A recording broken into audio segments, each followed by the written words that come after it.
Na carta aos Hebreus,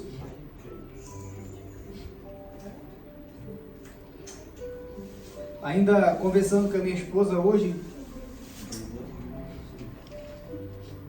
eu fico maravilhado mesmo com o entendimento que o autor de Hebreus teve. Hebreus capítulo 10. Mas depois leia esse livro todo nessa semana, que é um livro que realmente ele traz muita luz ao nosso entendimento.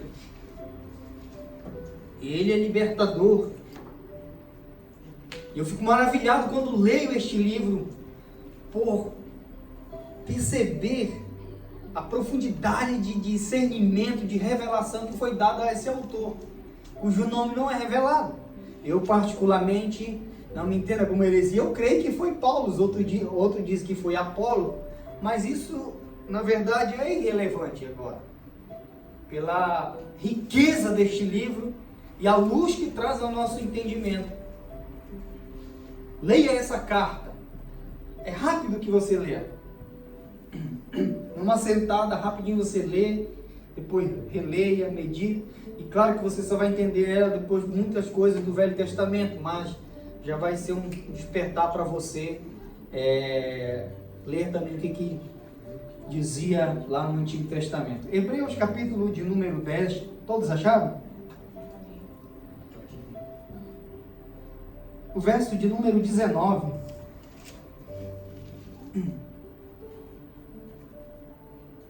Posso ler? Diz assim.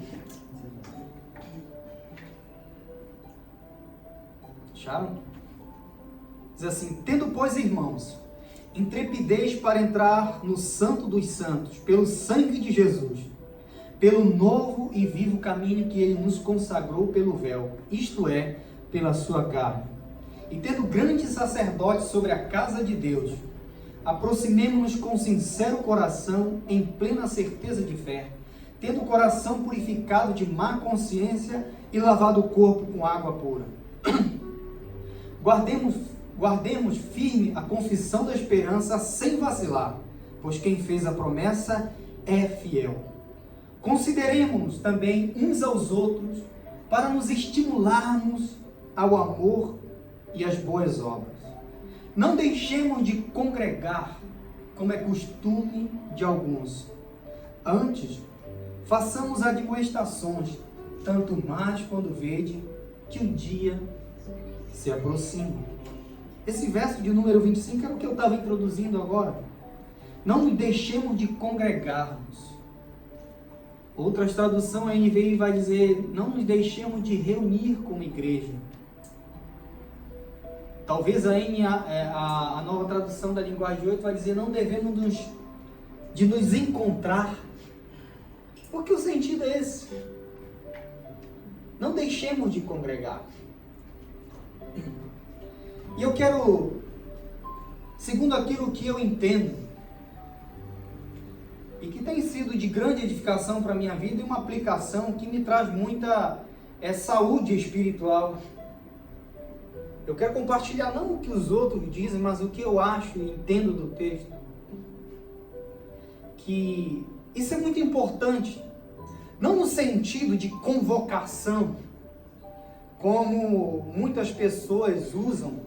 Eu quero ser sincero com você, que também por muito tempo eu usei. Não no sentido de que a pessoa tivesse uma presença, mas no sentido de um incentivo. Um incentivo baseado com o único propósito, o propósito da edificação. No que diz no verso de número 24, para nós nos estimularmos o amor. Mas sei também que esse texto é usado por muitas pessoas para pôr um jugo nas pessoas, para que elas não deixem, como eu acabei de falar aqui há pouco, de vir a um culto sequer, a uma reunião sequer. Eu digo para você, eu sou totalmente contra isso. Os irmãos que me conhecem aqui sabem quantas vezes eu falei. Às vezes, a minha fala. Não vai interpretar de forma errada. Mas às vezes há um culto muito mais aceitável a Deus. Pelo amor de Deus, eu vou falar mais uma vez, não distorça a minha fala. Porque muitas pessoas usam isso para justificar o não congregar. Ou às vezes quando a pessoa está muito ociosa e não tem ânimo, não quer. Quantas vezes vocês já ouviram eu falar aqui? Muitas vezes há um culto muito mais aceitável a Deus. Você pegar a tua esposa, os teus filhos, ir num dia de domingo ou um dia de sábado a um parque, brincar com o teu filho. Levar a tua esposa a um lugar onde ela deseja ir. Ou aí aqui para a Ásia mesmo, num país como fez o Igor, a Simone e a Yumi, foram passear.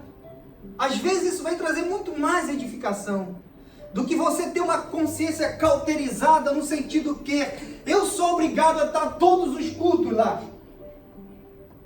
Quando muitas vezes eu e você nem percebemos que aquilo se tornou algo mecânico em nós. Que não tem um sentido primário, de essência, do sentido de nos reunirmos como igreja. Mas é como uma fábrica que você vai lá e bate o cartão para receber o dinheiro. É como uma agenda que você tem mensal, anual, que você tem que ir lá marcar presença. Então nós precisamos, e eu quero com a graça de Deus e o agir do Espírito Santo nessa manhã, trazer luz ao teu entendimento, no sentido que esse autor escreveu aqui isso que é de suma importância. Porque uma vez que eu falei isso para vocês, muitas vezes, e você mesmo que é uma pessoa inteligente, você é uma pessoa que lê o que Jesus disse, o que a Escritura diz, e você percebe muita coisa que traz dúvida ao teu entendimento, ou algumas questões, e que você muitas vezes você não encontra resposta. Por que eu devo congregar?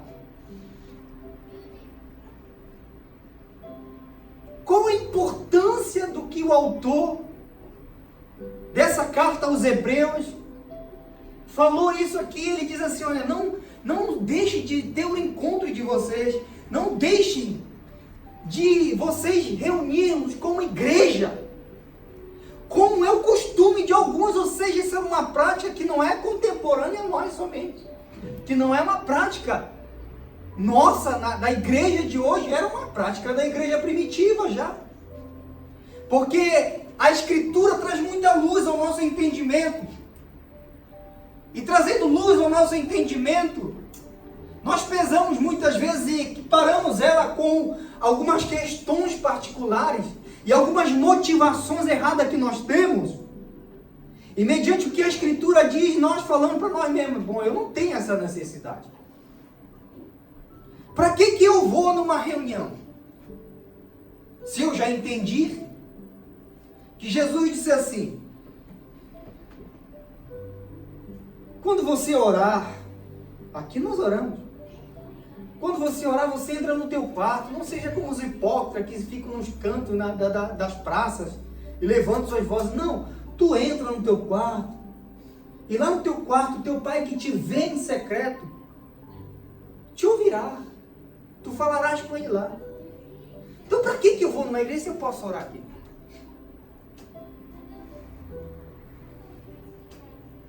Para que eu vou numa igreja pedir uma para um irmão, para um ministro da palavra, seja ele que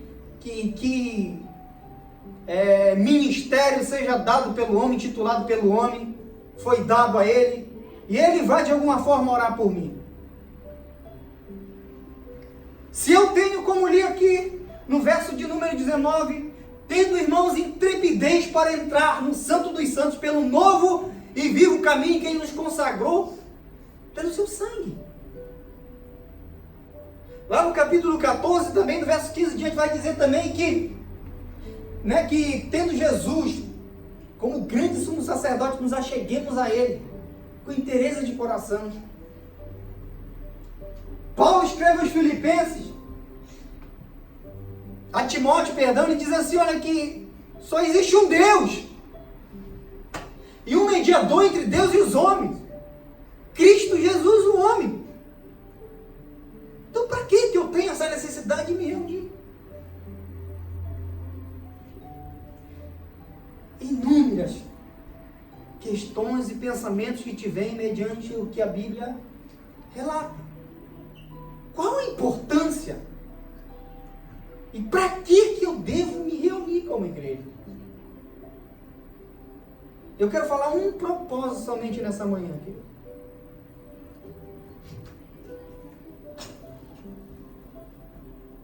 Eu sou uma pessoa que sim, leio tudo isso que eu acabei de mencionar.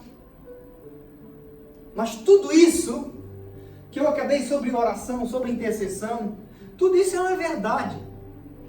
Mas isso deve ser uma prática tua diária. Você deve fazer isso à medida que você trabalha, à medida que você caminha, que você vive. Você faz todas essas coisas.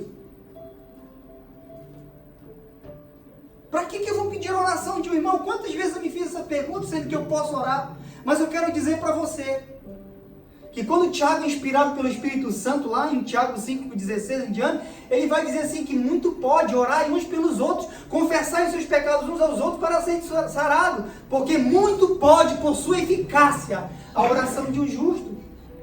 Há momentos na minha e na tua vida, há desertos na minha e na tua vida, que você não tem nem coragem, nem motivação, irmão. E com isso eu estou dizendo que você deixou de crer.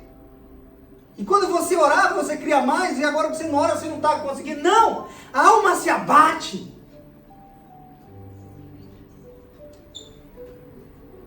E nós muitas vezes precisamos de um irmão ali para orar. Se isso não fosse tão importante, Paulo em suas cartas não escrevia orai por nós. Porque uma grande porta se nos abriu. E muitos são os adversários.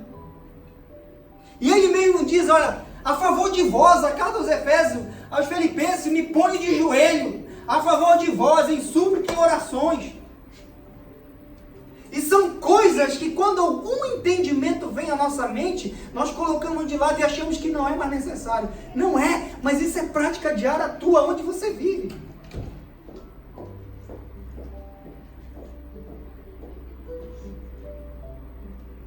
E por outro lado também, tendo esse entendimento, que não está errado, mas somente não está cumprindo um propósito pelo qual eu vou falar. Muitos têm optado, às vezes, não porque esteja com problema com algum irmão, não, é porque preferem mesmo. Não vou não, eu vou passear, aproveito do conselho que o pastor deu e faço isso. Não um evento, mas uma rotina. Pego a minha esposa, pego meus filhos e vou. Para esses eu digo, examine-se se você está sendo movido por uma razão que seja relevante ou é simplesmente frieza, que às vezes, muitas vezes, nos ocorre, nos sobrevém. Outros também não vêm porque, de fato, sim, estão brincando com o irmão, não querem ver o irmão. Aí é o ponto, e o único ponto que eu quero falar com vocês nessa manhã. Dada essa introdução, se eu não preciso, e por que eu preciso? É aqui que eu quero falar com vocês. Por que o autor de Hebreus disse isso?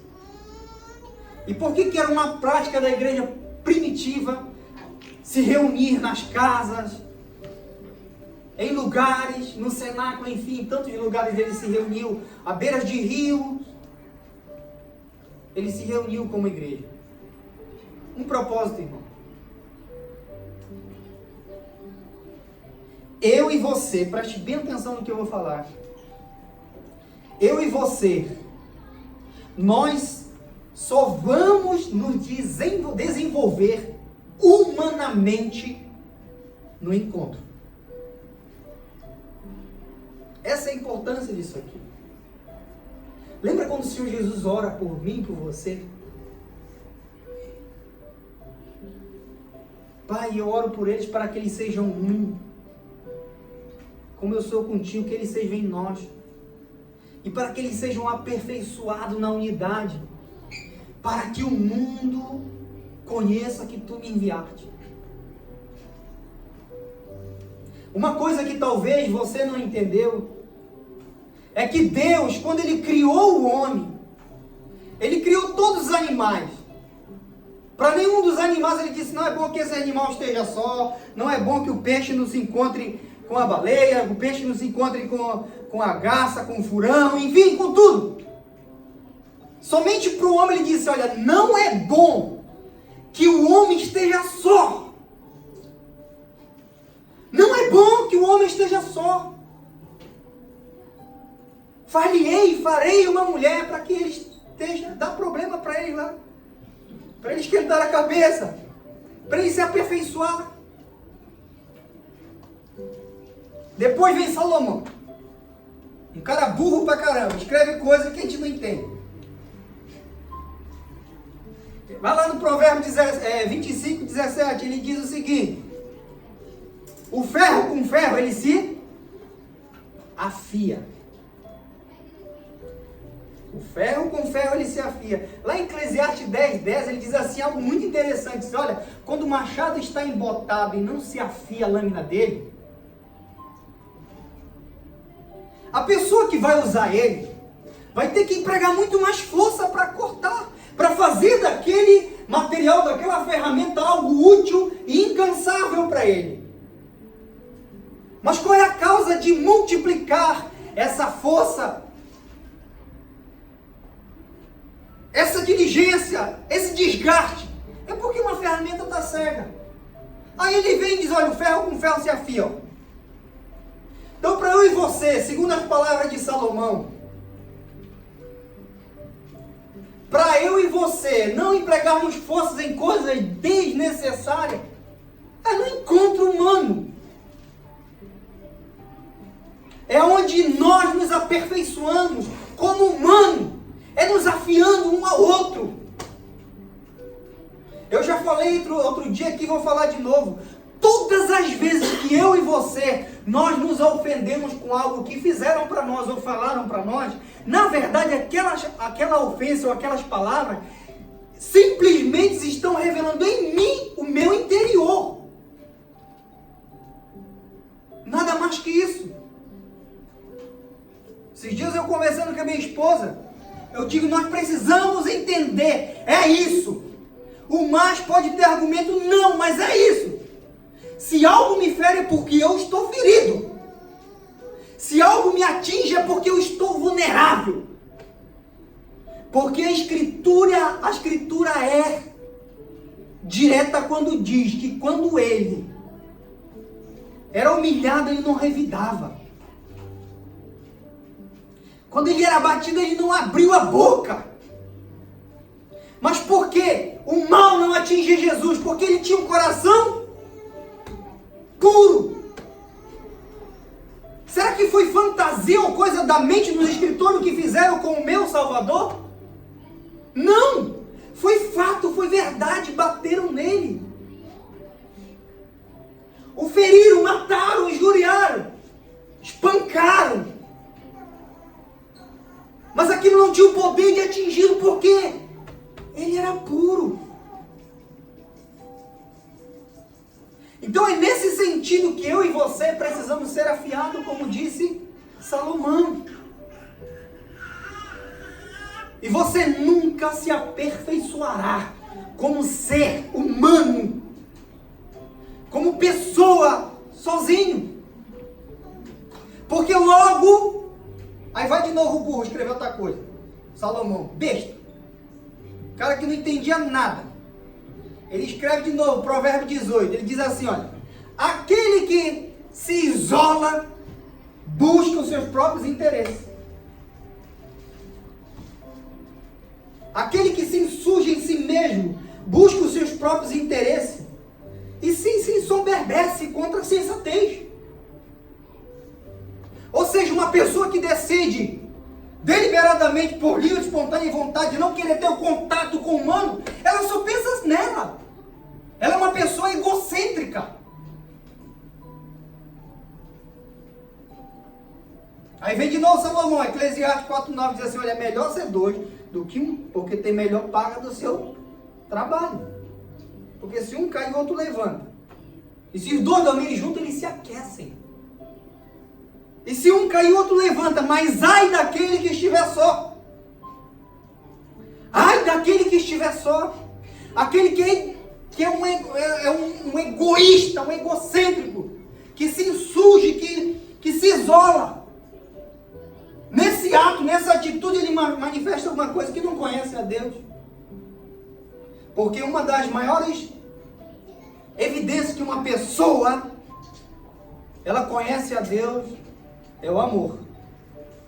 Não é o que você fala, é o que você é. Aí Paulo escreve lá aos Coríntios 13 sobre o amor. Diz que o amor ele é paciente, ele é benigno, ele não arde em si, não se ufana, não se exaspera, não se ressente do mal, ele não busca os seus próprios interesses. Então uma pessoa que está cheia de Deus e que entendeu o que é ser humano, o que quer ser governado por Deus, ele ama, ele se relaciona, porque Deus nos criou para ser um ser relacional.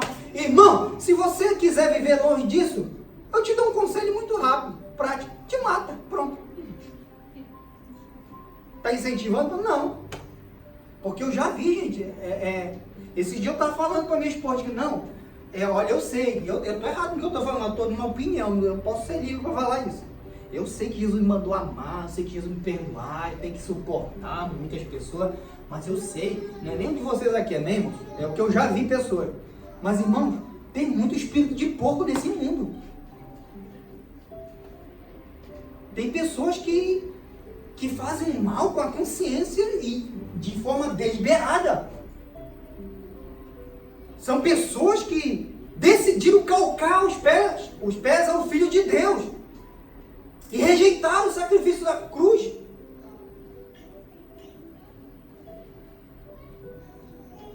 E eu falando isso, está uma questão do amor. É que nós erramos. Deixa eu falar uma coisa para você aqui, você não vai concordar comigo não, mas eu preciso te dizer isso. Pessoas que eu falei muito tempo foram contra, mas esses dias chegaram comigo, olha, é verdade. Tu vai lutar por pessoas que às vezes só vai te atrapalhar, irmão. Você vai lutar pela pessoa, mas às vezes a pessoa não quer. E você precisa ter discernimento e flexibilidade com você mesmo, para entender isso. Porque muitas vezes pessoas vêm ao nosso caminho só para nos atrapalhar. Ah, pastor, mas a palavra de Deus diz que eu devo amar, eu devo suportar. Sim! Amar! Entenda uma coisa. Amar não é gostar. Amar é ter uma atitude que tem uma disposição para não fazer o mal para a pessoa. Por isso que Paulo, com o texto que eu recitei agora, diz que o amor não busca. Em Coríntios 10 vai dizer que o amor não busca os seus próprios interesses, sim o do trem do outro. Então uma das características do amor, o amor que nós temos, que é o amor fraternal, é isso. É você. Uma pessoa que não ama é aquela pessoa que trabalha para fazer o mal para o outro. Que de alguma forma, direto ou indiretamente, ela está empenhada, engajada para prejudicar de alguma forma. Isso é o não amor. Agora, qual é o parâmetro que nós usamos para expressar amor? É o gostar. É afinidade. Isso é mais pura ignorância, meus irmãos. É o que eu creio. Porque amar não é gostar. Amar é querer o bem da pessoa. Tem pessoas passando aí na rua de carro, uma atrás do outro. Eu não conheço de pessoa, mas não quero o mal dela. É uma forma de expressar amor. Agora nós não nos empenhamos a essa vontade de Deus, porque nós queremos primeiro ter afinidade com a pessoa sorridente, legal, é uma pessoa simpática, né? E depois a gente começa a conversar, eu amo fulano. Não! Aí você vai dar um aperto na mão do camarada, e aí, mano, como é que tá? Tamo junto, tamo na fé. Pronto, acabou, mas você não precisa gostar dele. Você precisa amar ele. Você precisa trabalhar em prol dele, fazer aquilo que não vai prejudicar ele. Isso é amor. E é aqui, no ato de congregar, dia por dia, que eu e você vamos nos afiando. Os irmãos estão me entendendo? Você não precisa concordar não, só entenda. Aí você pensa aí, mas aí pastor, para me relacionar com pessoas eu não posso fazer lá fora? Claro que pode. Mas o ato de congregar, primeiro, uma coisa que eu pergunto para mim mesmo. Você já perguntou, você não fala que você tem vergonha, eu não tenho, eu falo. Às vezes eu me paro e penso, quando a gente está no deserto, a gente está assim, sabe, meio barra, meio tijolo, como se fosse aquela confiança que a gente tem na fé, fosse algo, um parâmetro para dizer que nós estamos bem com Deus ou não com Deus. Mas às vezes você não acha assim que você não tem fé? Você não acha assim que você não consegue nem orar? E que, será que é verdade mesmo? Eu já me fiz a pergunta, será que? Preste atenção, isso aqui é muito simples, mas de uma profundidade. Se você parar, você vai analisar isso, isso vai ser uma motivação para você. Pode parecer bom para você, mas para mim foi muito bom. Às vezes eu me perguntei, será que isso não é loucura não? Esse negócio de Jesus falou aí, se o cara te dá um tapa nele, tu vai lá dar outro, isso é coisa doida. Se o cara te tirar a tua capa, tu oferece também a túnica da tua capa. Aí vem Jesus de novo, olha, ouviste que foi dito.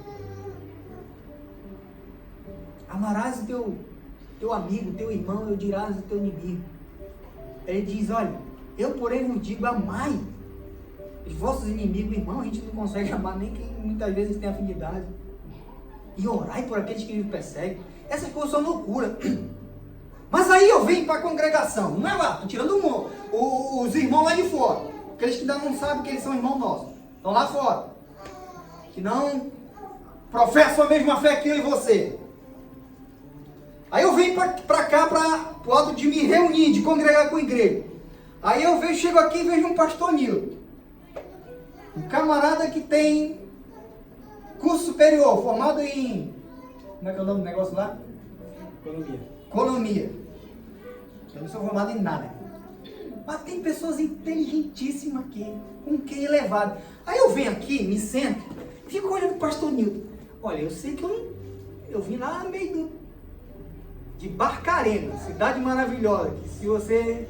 Hoje o mapa consegue encontrar.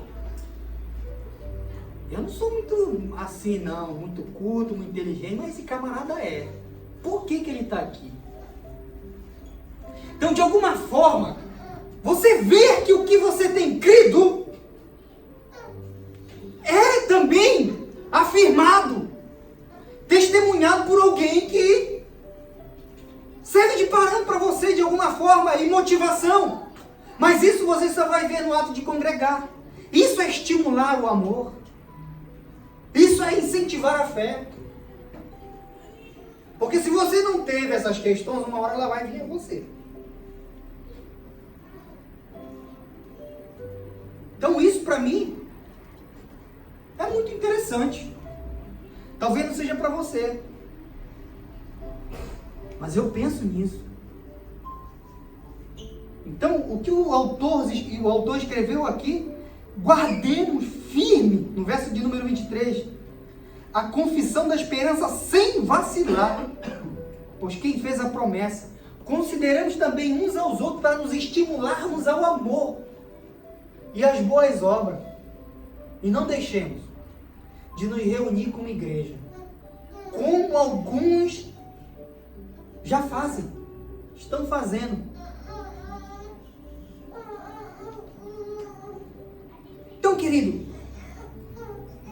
eu quero que você saia nessa manhã com essa simples explicação, mas de uma aplicação tão essencial para mim e para você, sobre o ato de você se reunir. Porque você não consegue, você nunca vai conseguir fugir de pessoas. Porque Porque Deus, quando diz não é bom que o homem esteja só, isso ele está dizendo, olha, eu estou criando o homem para criar, cuidar de tudo, sim, mas ele será um ser social, um ser que precisa se relacionar.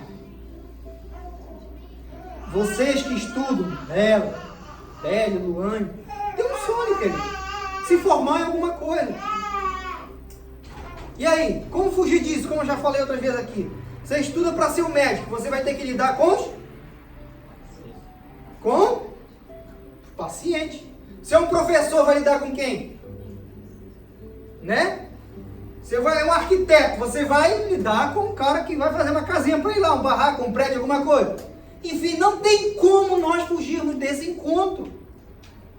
Agora Deus nos escolheu a nós que entendemos a fé e nos reunir como igreja, para que nós sejamos aperfeiçoados nisso, para ser um modelo, para levar lá fora como é a forma correta. É quando você for injustiçado, você age com justiça. É para quando falarem mal de você, você não revide, não fale, não difame.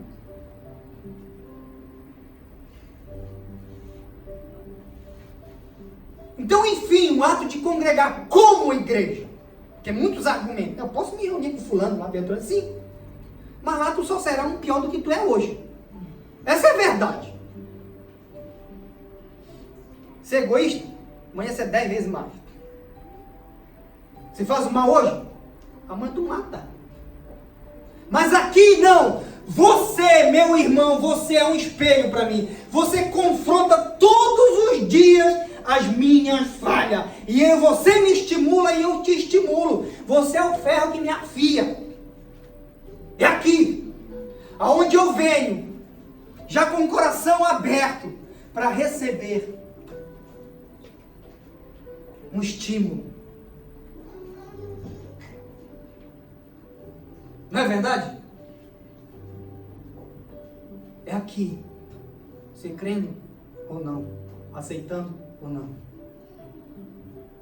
Esse é o propósito.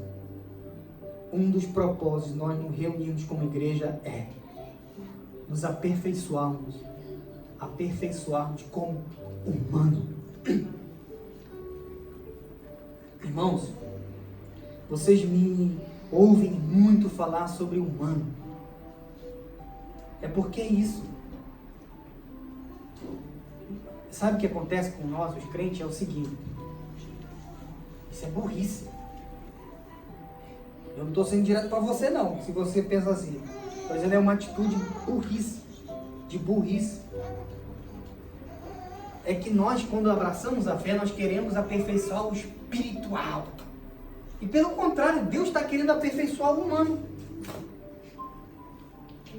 Se fosse ao contrário disso,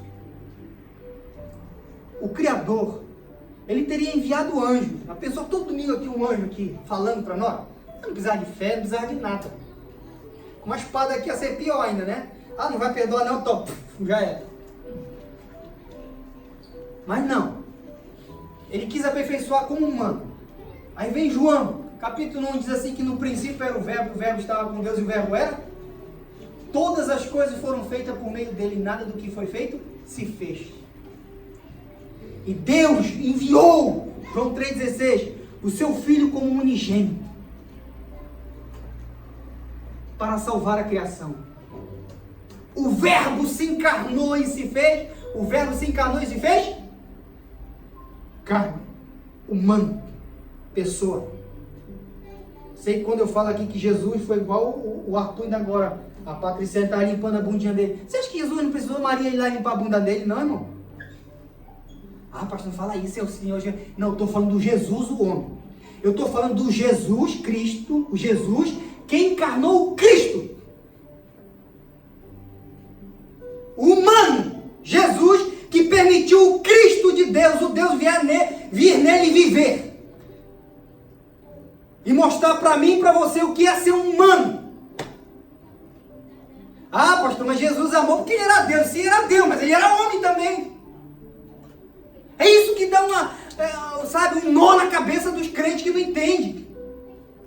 Então Deus, ele nos aperfeiçoa a espiritualidade através da humanidade, irmão. Mas nós gastamos tempo tempo em querer aperfeiçoar o espiritual e somos uns leões que comemos uns nos outros, somos os diabos que falamos mal do outro. Pelo contrário, você tem que ser um humano que se compadece das mesmas fraquezas que o teu irmão tem, sabendo que com o reconhecimento e entendimento disso, o Espírito te dá graça para superar e vencer e ser um exemplo. É assim, é muito simples.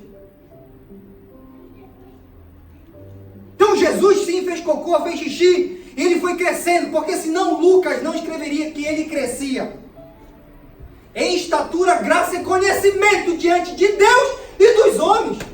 Como que Deus vai crescer diante de Deus? Ele é Deus. Mas o Jesus crescia em estatura, corpo, anatomia, conhecimento de relação humana, diante do Pai que o enviou, o Cristo nele, e dos homens que ele vivia no meio. Então você tem que congregar, você tem que se relacionar, para que você seja aperfeiçoado da tua humanidade.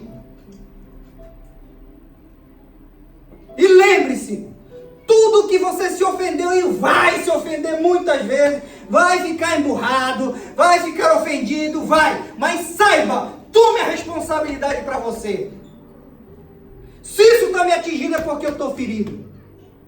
É porque isso encontra lugar de ação no meu coração. Porque Ele, o nosso Senhor Jesus, o homem, quando trajado não revidava com traje. Quando maltratado não revidava com injúria. Quando batia na cara dele, o feriu, ele não revidava. E diz a Escritura que como ovelha para o matador ele foi, sem abrir a boca.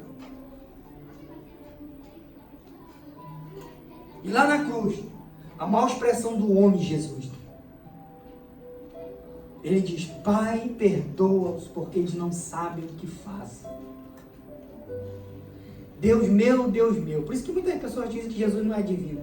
Por que me abandonaste? Há alguns que só dizem que Jesus era humano e também outros dizem que Jesus só era Deus. Não pode, não sabe misturar. Não, é o tempo de conexão. Romanos 8 diz que nós temos que ser aperfeiçoados à imagem do seu Filho, Jesus. O propósito do nosso Pai é nos fazer, nos transformar igualzinho o Jesus de Nazaré. O homem que encarnou o Cristo enviado de Deus. E hoje eu e você, eu sou o Cristiano, você é o pastor Nito, você é a Bela, o Edgar, o Beni, que tem o Espírito Santo dentro de você, Deus habitando em você. Vai entender um negócio desse? Não é muita loucura. Mas para que eu seja humano. É isso que o povo não entende. Olha, irmão, sério mesmo. Evangelho para mim é muito simples, é isso. Evangelho para mim é abraçar. Evangelho para mim é ver você sorrir, eu sorrir para você. Evangelho é eu me compadecer da tua miséria e você compadecer da minha. Por isso que muitas pessoas usam a Bíblia, e eu falo para minha esposa, a Bíblia é a pior de graça que existe no mundo, se não interpretada segundo Jesus. Ah, porque a Bíblia diz. Não, nós temos que saber o que Jesus diz. Porque muita coisa que tem aqui é para informação nossa. Ah, é muito duro, isso eu não consigo absorver isso. Então tu não está lendo este livro, tu está lendo outra coisa. Porque antigamente o filho se rebelava e ela matava. E tu vai matar hoje teu filho? Primeiro, tu vai ser morto, preso. Ah, a pessoa adulterou, e não aconselho ninguém aqui a adulterar, não. Isso Deus não se agrada. Era apedrejado, tu vai apedrejar, tu vai preso, irmão. Hoje existe lei que amparam isso. Ah, mas porque a Bíblia diz é isso. Não come sangue. E nada a ver, hoje pessoas morrem por causa de não pode. Ai meu Deus, é tanta ignorância. É o que Jesus falou, irmão. Quando trouxeram uma pecadora, ele está lá. Ali mandava apedrejar, ele diz assim, quem de vocês aí não falou mal hoje? Quem de vocês mentiram? Qual de vocês aqui não tem pecado, atira a primeira pedra. Ele deu sentido para aquilo, ou seja, ele foi um humano que se compadeceu de uma pecadora. A lei dizia, a Bíblia diz, se tu quiser seguir isso, Quando tinha um leproso, tu tinha que ficar impuro e te afastar. E vem um leproso, Jesus, se tu quiser, tu pode me purificar. Ele quer, pá, patolou a mão no leproso. Ele ficou impuro? Não, o leproso foi purificado, porque quem é puro purifica o impurificado, e não o contrário. A lei diz ao contrário, que quando tu tocasse o impuro com lepra, tu ficava impuro. Ele veio mostrar, olha, humano, que é humano, ele vai lá e abraça, ele toca, e a humanidade dele transferindo para o coração do doente, que eu sou igual a tu, sara, cura e transforma. Foi isso que aconteceu. Mas a desgraça não, a gente vê um doente ali que só quer em nome de Jesus, não chega nem perto. Eu falo porque eu já fiz assim, irmão.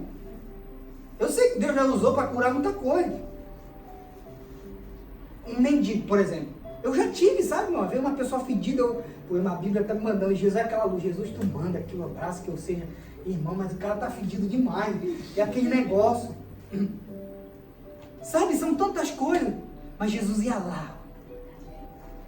Aquele ato de transferir o coração, sarava, curava, libertava. Então saiba, você precisa sim te reunir como igreja para que você seja aperfeiçoado, como humano, que você se compadeça das pessoas. E há um processo de cura muito mais rápido para mim e para você. Nunca transfira responsabilidade, tome ela. Fiquei ofendido pelo que o irmão falou comigo. Jesus, mas eu vou tratar comigo aqui, ó, se me feriu é eu, Jesus. Tem misericórdia de mim. Esse dia eu conversando com o irmão, falei, olha, eu tive vontade mesmo, sabe, de matar, isso está em mim, ora por mim aí. Mas não foi transferir para ninguém, não. E sabe, e uma oração me libertou. Por quê? Eu decidi ser humano. Eu decidi vencer o medo de ser imperfeito. É o que as pessoas têm medo hoje. Elas querem ver a vulnerabilidade das pessoas, mas têm medo de mostrar as suas. Isso mostra que elas estão se insurgindo em si mesmo. Então seja você, meu irmão. Seja não imperfeito sempre, mas não tenha medo quando você errar. Trazer a cara. Porque é aí que você vai se afiar ao seu próximo. É aí que você vai ser aperfeiçoado. Amém? Então não deixemos de nos reunir como igreja. Não deixemos. E agora que eu pontuo e finalizo. Digo sim mais uma vez. Mas todas as vezes que você decidir fazer isso, examine o seu coração. Quando você achar e perceber na sua casa a carência de algum parceiro, alguma coisa, vai sim com a tua família, meu irmão. Vai, porque aqui não é fábrica que você tem que bater cartão, nada disso. Aqui é um lugar onde você tem que vir e tem que fazer bem para você. E muitas vezes entenda uma coisa, o bem não é te agradar não, o bem é te edificar. Trazendo luz ao entendimento que você precisa melhorar. E que eu preciso melhorar através de você. Porque você será um eterno reflexo meu e eu serei um eterno reflexo seu. Mostrando a mim todas as vezes que eu preciso melhorar e você também. Isso é o que Salomão falou. Na sua grande sabedoria. Amém? Resolvam. Resolvam ser humano. Resolvam as suas questões, a sua humanidade. Porque é isso que o Senhor Jesus quer. De mim e de você. Amém? Que Deus abençoe vocês. Vamos ficar de pé.